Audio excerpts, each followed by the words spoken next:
Alors aujourd'hui, je veux travailler avec vous pour débunker un peu quelques idées reçues sur le SEO qu'on entend constamment.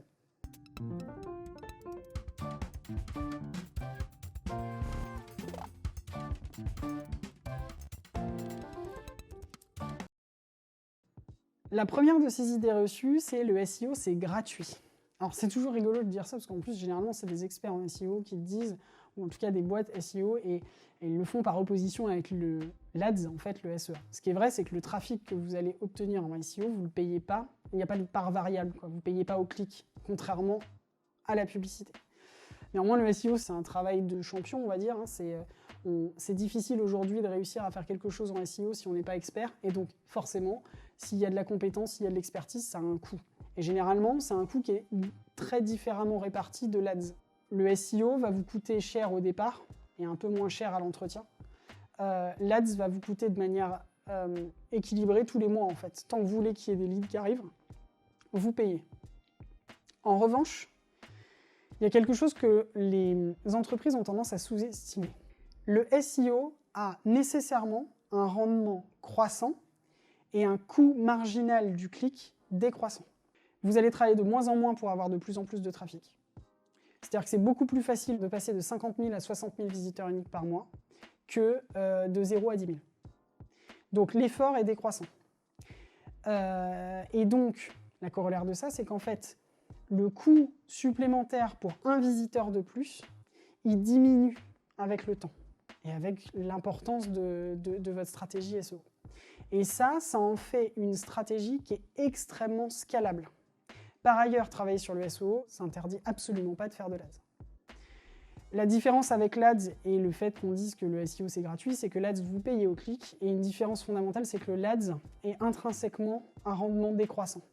Pourquoi ? Parce qu'en fait, il y a de plus en plus de gens qui vont sur l'ADS, donc vu que c'est un système d'enchères, vous payez potentiellement sur la même requête de plus en plus cher. Donc, à budget équivalent, vous aurez de moins en moins de trafic. Je force le trait, mais la réalité, c'est que c'est soit un rendement linéaire, soit un rendement décroissant, l'ADS, alors que le SEO est un rendement qui est croissant. C'est la principale différence. Par contre, le SEO, ça coûte de l'argent, le SIA aussi. Donc ça, c'était la première idée reçue. Deuxième idée reçue qu'on a souvent, c'est que le SEO, c'est long.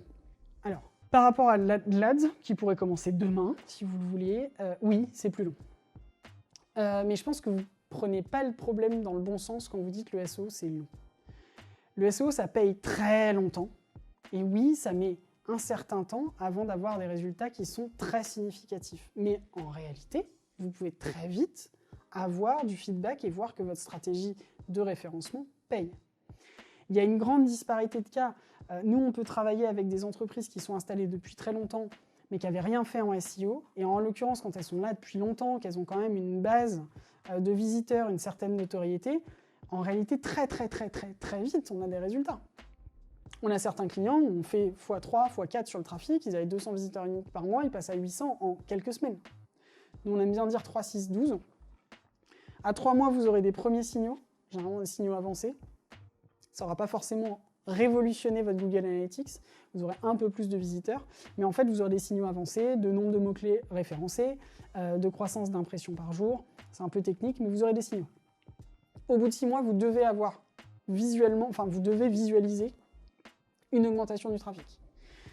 Et au bout de 12 mois, on a une vision beaucoup plus claire du potentiel de ce qui a été mis en place et de où on en est. Pour vous donner une idée, quand nous, on a déployé la stratégie de contenu, par exemple, sur notre site, on est parti, on avait 100 visiteurs uniques par mois, et je ne suis même pas sûre qu'ils étaient tous issus du référencement naturel, donc on partait de rien. 30 articles plus tard, et 12 mois plus tard, comment ça s'est passé ? En fait, les 3 premiers mois, on est passé de 100 à 1000, ce qui était déjà beaucoup. En réalité, c'est allé assez vite. Mais on est passé de 100 à 1000. Les 3 mois suivants, on est passé de 1000 à 3000. Donc vous voyez, ça a beaucoup moins augmenté sur ce laps de temps. Mais en gros, voilà, on est passé là. Et on est passé les 6 derniers mois de 3000 à 35 000. Donc vous voyez bien que l'impact est sur la durée. Et c'est sur des articles qu'on a fait sur toute la longueur. Autre cas intéressant, c'est que une fois que vous avez fait ça, nous, on a eu un petit trou d'air, on était très occupés, notamment parce que le trafic avait beaucoup augmenté et donc notre activité aussi. on a arrêté de publier des articles pendant plus de 4 mois. On n'a rien fait. Et bien, pendant ces 4 mois où on n'a rien fait, en réalité, on est passé de 35 000 à 55 000. Donc le gros avantage du SEO, même si c'est long, c'est aussi long pour en perdre les bénéfices. Donc voilà, je voulais préciser ce point-là. Dernier point, un petit peu plus peut-être polémique, notamment vis-à-vis de nos confrères qui travaillent dans le SEO. La croyance qu'on peut faire du SEO sans faire du content marketing. En fait, si vous faites ça, vous allez jeter de l'argent par la fenêtre. Parce que je vais vous donner un exemple de stratégie qui pourrait être assimilée à une stratégie de SEO, mais qui n'est pas du content marketing, et qui, du coup, si elle est toute seule, ne servira pas à grand-chose. Le netlinking. Le netlinking, ça consiste en fait à acheter des liens sur d'autres sites internet d'autorité qui vont mettre un lien vers votre site. Plus vous avez de sites qui parlent du vôtre via ces liens, plus vous avez de l'autorité, et donc vous allez pouvoir monter dans les résultats de recherche. Alors, si vous n'avez pas d'article ou de page bien travaillée sur le contenu, déjà, je ne sais pas quelle page vous allez faire monter, ni sur quelle requête vous allez vous positionner. Vous allez me dire, ça c'est assez évident. Mais la réalité aussi, c'est que ce n'est pas ces liens qui vont convaincre des visiteurs qui ne vous connaissent pas de faire appel à vos services. C'est votre contenu. Et donc, si vous partez, entre guillemets, de zéro, que vous voulez vraiment changer vos canaux d'acquisition et vous appuyer beaucoup plus solidement sur le SEO, la première chose que vous devez faire, c'est une stratégie de contenu. Vous devez travailler une stratégie de contenu. Le netlinking, ça viendra plus tard. Et ça, c'est capital. Parce que si vous n'avez pas le bon contenu, un bon contenu qui va convertir vos clients, un contenu qui est bien pensé pour que vos visiteurs viennent sur plusieurs de vos articles, évoluent dans leur réflexion, et c'est là qu'on rejoint finalement l'inbound marketing et le content marketing, et bien en fait, tous ces efforts vont pas, ça ne va pas changer la face du monde, en fait. À part sur quelques requêtes très particulières, très concurrentielles, qui sont des requêtes purement d'intention d'achat. Mais la réalité, c'est que ce serait très décevant. Je prends un exemple, si nous on se battait que sur un terme comme agence marketing, on aurait des leads, il n'y a pas de problème. En achetant plein de backlinks, on se positionnerait correctement, agence marketing, ok, j'ai besoin d'une agence marketing.